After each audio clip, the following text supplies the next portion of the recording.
पहलगाम आतंकी हमले में हरियाणा के लेफ्टिनेंट विनय नरवाल शहीद हो गए हैं। करनाल के रहने वाले थे शहीद विनय नरवाल। 16 अप्रैल को विनय नरवाल की शादी हुई और पत्नी के साथ छुट्टियां मनाने के लिए गए हुए थे विनय नरवाल। ये बड़ी खबर आपको बता रहे हैं। पत्नी के साथ छुट्टियां मनाने के लिए गए हुए थे विनय नरवाल।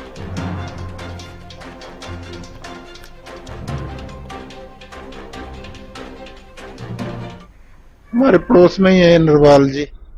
अभी शादी हुई थी इनकी, 4 दिन पहले रिसेप्शन थी। सारी गली में खुशी का माहौल था। ये जानकारी मिली कि आतंकवादियों ने उनको पूछ के गोली मार दी है और मौके पे ही उनकी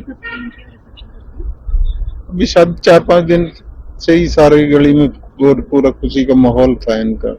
कौन सी पोस्ट पे थे, क्या जॉब? नहीं, उसके बारे में नहीं। विनय नाम है लड़के का। 20 को गया था है जी।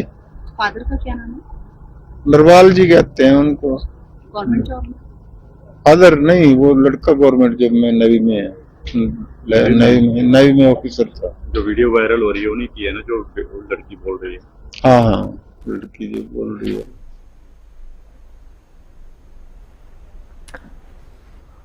तो देखिए, लेफ्टिनेंट विनय नरवाल जो हैं वो शहीद हो गए हैं और काफी दुखद हादसा, पूरे देश में गम का माहौल है।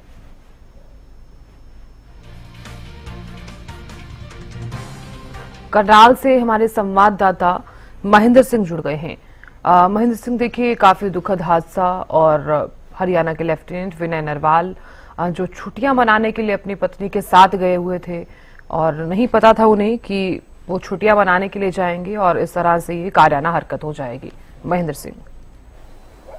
बिल्कुल साधना, देखिए बेहद दुखद और बेहद अचंभित करने वाली ये घटना है कि जिस तरह से कश्मीर के पहलगाम में जो टूरिस्ट वहां पर घूमने के लिए गए थे उनको आतंकवादियों द्वारा निशाना बनाया गया। और उसमें एक और बड़ी दुखद और हैरानी भरी घटना सामने आई है कि उनसे पूछकर, उनका धर्म पूछकर जो आतंकियों ने गोलियां मारी हैं, तो बेहद दुखद है। और इस दुखद घटना में हरियाणा भी शामिल है, क्योंकि हरियाणा का लाल जो नेवी में लेफ्टिनेंट पद के तैनात था, चेन्नई के कोची में उसकी ड्यूटी थी। अभी वो अपनी शादी के लिए छुट्टियों पर आया हुआ था। विनय नरवाल जो कि तत्री गांव उसका भूसली है, लेकिन उनका परिवार जो है वो करनाल के सेक्टर 7 में रहता था। और उसकी भी इस जो आतंकी हमला हुआ है उसमें शहादत हुई है। कई गोलियां बताया जा रहा है, 3 से 4 गोलियां उसको लगी हुई हैं, जैसी रिपोर्ट सामने आई है। उसके बाद कहीं ना कहीं मातम जो है वो पूरे हरियाणा में, करनाल में, उनके परिवार में जो पसरा हुआ है। कल रात हम उनके घर के बाहर गए थे, तब भी लोग जो है कुछ उनके परिजन कुछ बताने की स्थिति में नहीं थे। जो जानकारी मिली है उसके अनुसार बीती 16 अप्रैल को ही उसकी शादी जो है गुरुग्राम की रहने वाली हिमांशी के साथ हुई थी और 19 अप्रैल को ही उनकी शादी का जो रिसेप्शन था वो यहाँ करनाल में आयोजित किया गया था।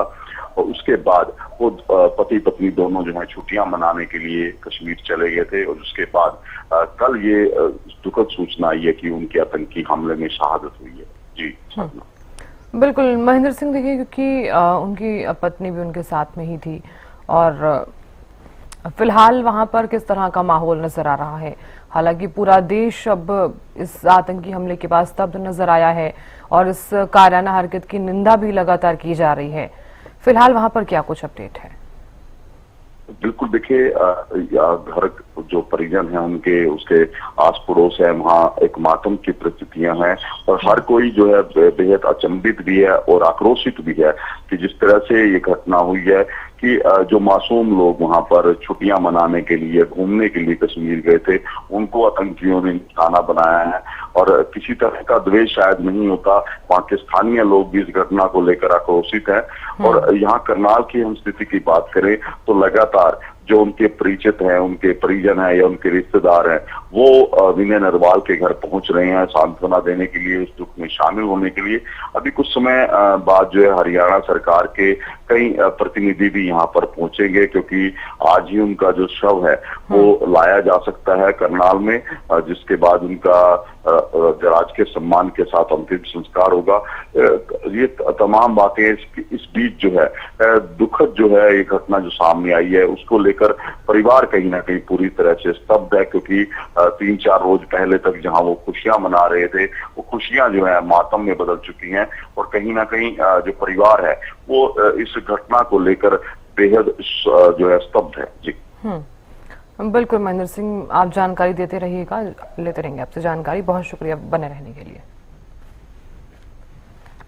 देखिए, आज विनय नरवाल का जो पार्थिव शरीर है वो उनके पैतृक जगह पर लाया जाएगा और इसी के साथ ही उसके बाद उनका राजकीय सम्मान के साथ अंतिम संस्कार किया जाएगा।